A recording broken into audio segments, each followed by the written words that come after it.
अस्सलाम वालेकुम। शुरू करती हूँ अल्लाह के नाम से जो बड़ा मेहरबान और नहायत रहम वाला है।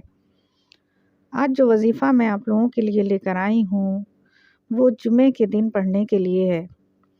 कि आप जुमे के दिन किसी भी वक़्त की कोई क़ैद नहीं है कि आप जुमे की नमाज़ के बाद पढ़ सकते हैं, आप असर की नमाज़ के बाद भी पढ़ सकते हैं। लेकिन ये है कि जुमे का दिन ख़त्म होने से पहले-पहले इसको पढ़ लें या आप शब जुमे में भी पढ़ सकते हैं इसको। तो ये आपने पढ़ना है जुमे के दिन और ये बड़ी ख़ासियत रखता है अपने अंदर ये वज़ीफ़ा जो आप पढ़ेंगे कि ख़ास तौर पर कि इसके बारे में ये इसकी ख़ासियत है कि अल्लाह ताला इस वज़ीफ़े को पढ़ने वाले को बेशुमार नेकियां अता करते हैं और इसका जब हिसाब किताब करते हैं तो इसके गुनाहों का हिसाब नहीं किया जाता कि इसको कोई गुनाहों का हिसाब किए बग़ैर इसको जो है ना जन्नत में दाखिल कर दिया जाता है कि अल्लाह ताला कि इसके सरसरी तौर पर गुनाह देखते हैं कि इस तरह इसका हिसाब किताब नहीं होता कि इसके एक-एक गुनाह की इसको सज़ा मिल रही हो। तो इसलिए ये इसके बारे में है कि अल्लाह ताला इस बंदे को जो इस वज़ीफ़े को पढ़ता है अपने हिसार में ले लेते हैं, अपनी पनाह में ले लेते हैं कि ये इस्म जमाली है और इसका इस अदद जो है 148 है। ये है यामोसियो, ये आपने पढ़ना है और जुमे के दिन इसको आपने 1000 दफ़ा पढ़ना है। 1000 दफ़ा अगर आप इसको पढ़ते हैं तो क़यामत के दिन हिसाब किताब में आसानी होगी। ख़ास तौर पर ये इसी के लिए है कि आपकी क़यामत के दिन हिसाब किताब में आसानी रखेंगे, अल्लाह ताला आप पर जो है नज़र इनायत करेंगे और ये आपकी ज़िंदगी में भी बहुत असरात रखता है कि अगर आप इसको पढ़ना शुरू कर देते हैं, इसका विर्द जारी रखते हैं कि बिना गिनती बेशुमार की आप इसको अपने विर्द में शामिल कर लें कि जिस वक़्त आप कोई तस्बीह पढ़ना चाहें, कुछ पढ़ना चाहें तो इसकी एक तस्बीह पढ़ लिया करें या मोसियो। तो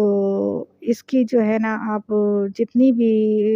तादाद के हिसाब से पढ़ सकते हैं पढ़ें, नहीं तो तादाद के हिसाब से नहीं, वैसे ही अगर पढ़ना चाहते हैं तो पढ़ें और जुमे के दिन आपने इस तादाद को 1000 मरतबा इसको पढ़ना है। और अगर आप चाहते हैं कि आप ज़ालिमों और दुश्मनों के शर से महफूज रहें तो उसके लिए आपने हर रोज़ नमाज़ असर के बाद नमाज़ असर के बाद 100 मरतबा इस इस्म मुबारक को पढ़ना है। यानी कि आप असर के बाद एक तस्बीह इसकी पढ़ लेंगे अगर, तो आप तमाम दुश्मनों से, तमाम ज़ालिमों से, जो आपको कोई इज़्ज़त बचाना चाहता है, कोई आपको तकलीफ़ देना चाहता है, जिससे अगर किसी से आपको दुःख मिल रहा है, कोई ऐसा दुश्मन जो आपको मुसलसल अज़ियत देने में लगा हुआ है और आप परेशान हैं कि क्या करें, किस तरह इससे पीछा छुड़ाएँ,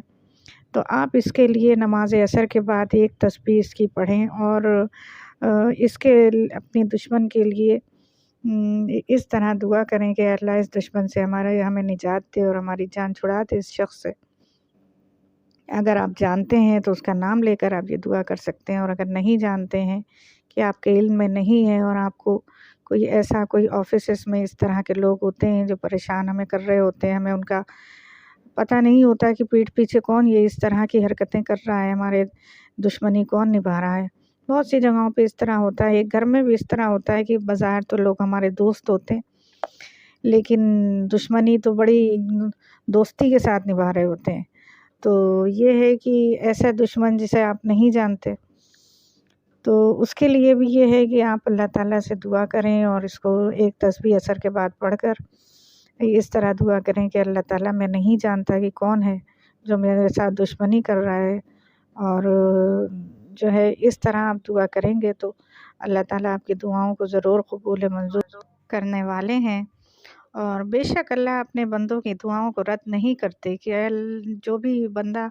अपने अल्लाह से दुआ करता है अपने हक़ में या दूसरों के लिए, तो वो बेशक कबूल कर ली जाती हैं और इसका अजर ज़रूर मिलता है। अगर दुनिया में नहीं मिलता तो आखिरत में मिलेगा कि बेशक दुआएँ कभी रद्द नहीं होती, कभी रद्द नहीं की जाती।